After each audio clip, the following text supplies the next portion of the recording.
About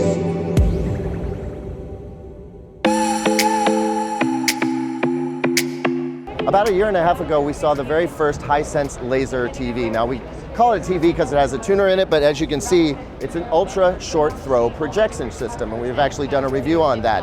It was a great way to get 100 to 120 inch plus content up on your screen without necessarily have to go with a full-on projection system where you've got to mount it in the back of the room and run wires and what have you.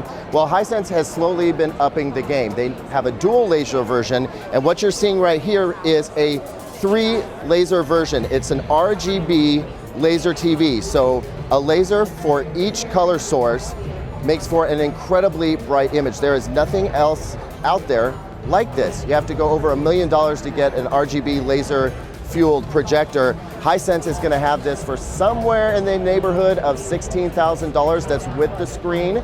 You can also get it unbundled without the screen if you want to, but the complete package, I mean, you really can't touch that.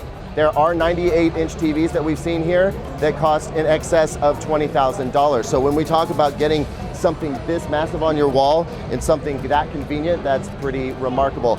We won't see this into the US until the 4th quarter, so that means, you know, probably somewhere around October, November, or December. But if you're in the market for something that is truly cinematic for your home theater, I would definitely give this a consideration. It opens up a bunch of possibilities for you without having to go to a conventional projection system.